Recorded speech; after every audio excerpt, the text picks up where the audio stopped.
When Sally went downstairs, she almost fell back in shock to see Bella sitting in Alan's lap. She felt so foolish for believing his lies. "Oh, we broke your heart?" Sally started to walk away, but Alan pushed Bella aside and went after Sally, gently grabbing her wrist. "Alan, what is wrong with you? What do you think I am? Some toy for you to play with? I don't want you coming near me again." "Sally, you need to listen to me." "No, she doesn't, you jerk." And with that, Bella attacked him. Sally tried to pull her away, and then Bella attacked her. "What is going on here?" Sally turned around in horror to see her dad, and he looked really mad. "Sir, this was my fault, not hers.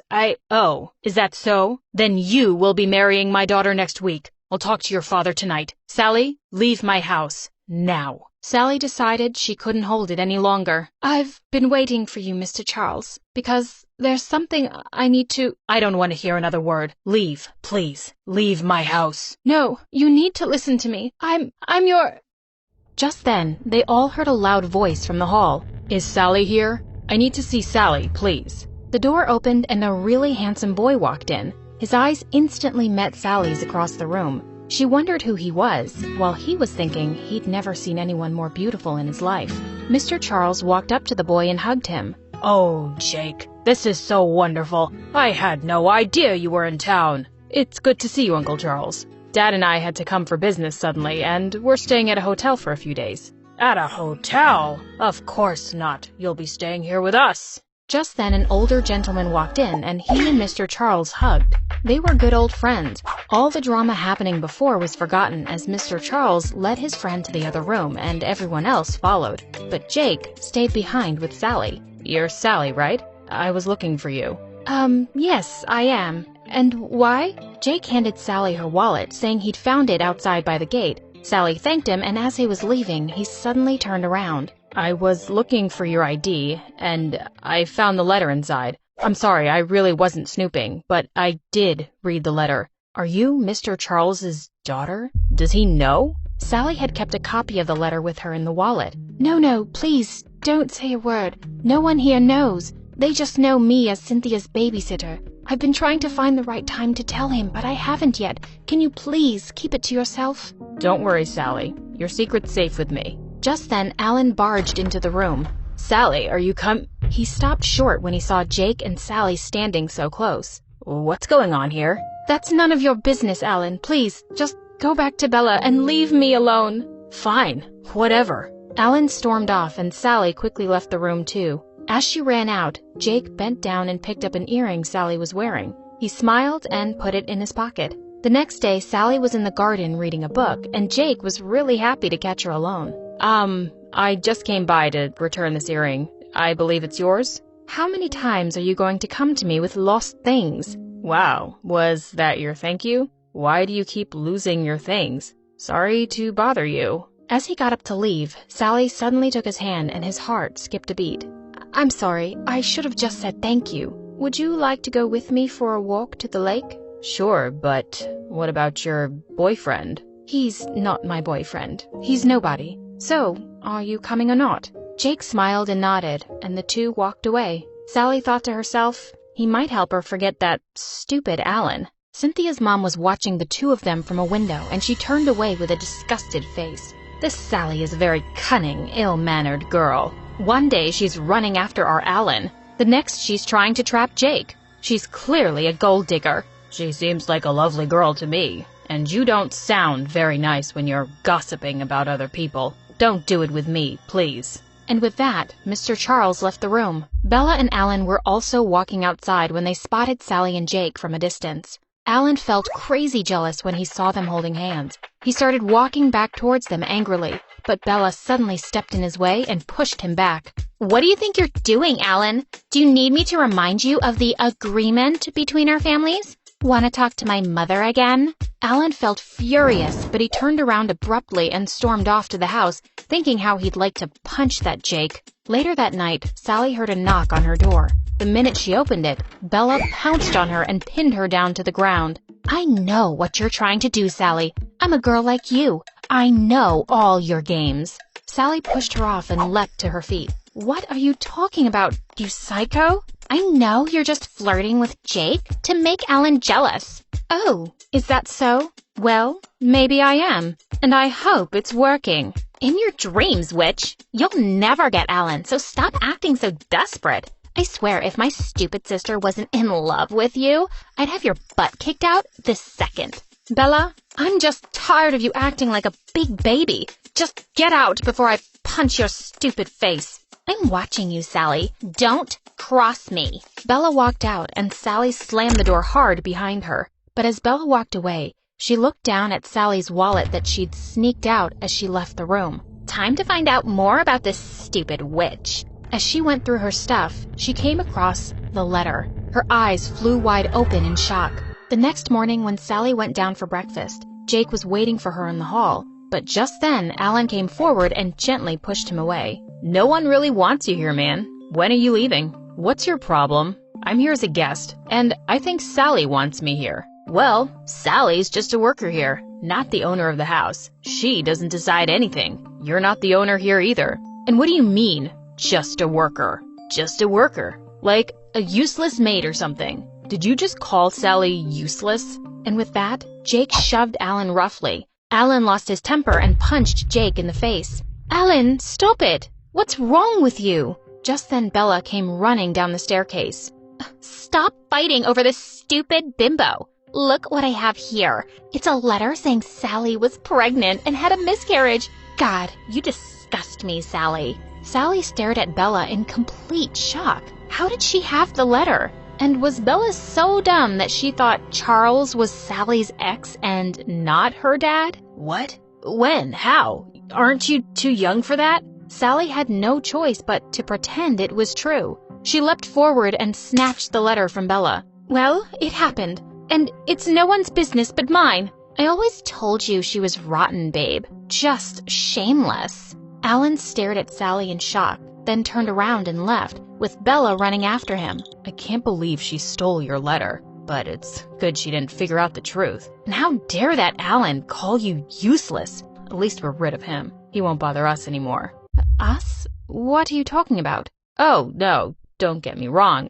I just thought maybe we... There is no we or us. I just want everyone to leave me alone. And with that, Sally ran up to her room while Jake blinked away his tears furiously. Be a man, Jake. There's no such thing as love at first sight. She doesn't love you, and that's that. Meanwhile, Sally was furiously pacing in her room, thinking she would just tell everyone the truth tonight. She couldn't deal with all this anymore. Alan was sulking on the bench outside while Bella was going on and on about Sally. Suddenly, he turned to Bella and said, Let's have our engagement party tonight. What are we waiting for?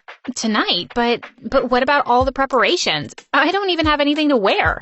I'll get you a dress, and I'm sure your parents will be happy to take care of everything else. I want to do it tonight, Bella. Bella looked at him and then shrieked in excitement and went running inside. Mom, Dad, Alan and I are getting engaged tonight. Get the freaking party started. Sally looked at her from upstairs in shock. Alan was getting engaged? Tonight? Alan got a dress for Bella as promised and handed it to her maid. Then he hesitantly walked over to Sally's door and almost knocked. But then he just put the box outside and left. A few moments later, Sally opened the door and nearly tripped over the large box. She carried it in and saw a gorgeous dress inside, and a note fell out. I'm sorry about all this. You truly deserve someone better. Alan. He's saying sorry with a dress for his freaking engagement party? This boy is so confusing. Later that evening, when Sally went down for the party, Jake immediately walked over to her. Hey, listen, I'm really sorry about this morning. I didn't mean to. Just then, Sally spotted Alan looking at her, and she hushed Jake and pulled him in for a kiss. When she stepped away, she saw Alan looked furious. Suddenly, he pulled Bella close and started kissing her. Sally turned around and walked out with Jake to the garden. She didn't even want to see their stupid engagement. After the party was over, Sally marched over to the library determined to tell her dad the truth. But when she entered, she only found Cynthia's mom there.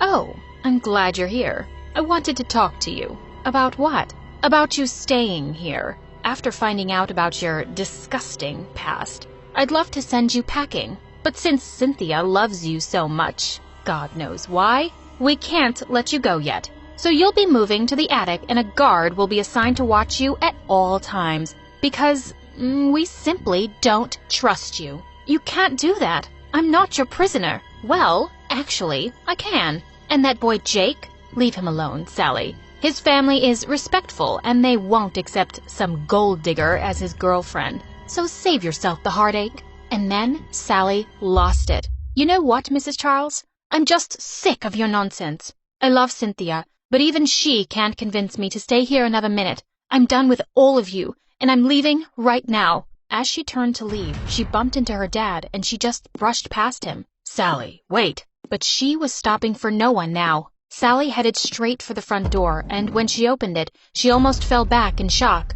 Mom? Sally flung herself in Mom's arms, and just then, her dad came running behind her. When he saw Sally's mom, he froze in shock. Laura, is that really you? And you're Sally's mom? Is she my daughter? No, she's not your daughter. She's my daughter, and I'm here to take her back.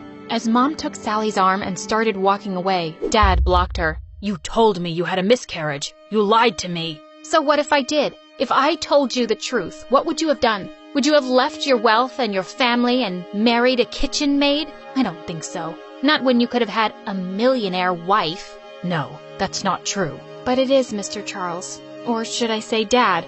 I've lived with you people for weeks now, and you're all so shallow. And you think everyone else only cares about money too. I made a big mistake looking for you. Sally, please don't say that. And I'm so sorry, Laura. I should have taken a stand for you. It wasn't about money. We were just so young, and I was weak in front of my family. But I swear, not a day has gone by when I haven't thought about you. Not a single day. Just then, Cynthia's mom pulled him by the back of his coat. Oh my God, you stupid maid. We decided that you'd stay away forever. We didn't decide anything. You threatened me. I disappeared for my safety and my child's. You did what? Well, Charles, someone had to save you from your stupidity. We couldn't have you running away with some bimbo maid. And I would do the same all over again. With that, she lunged towards Laura, but Sally stepped in and pushed her away. Don't you dare touch my mom. Alan, Bella, and Jake had also come running into the hall, staring at the whole thing in shock.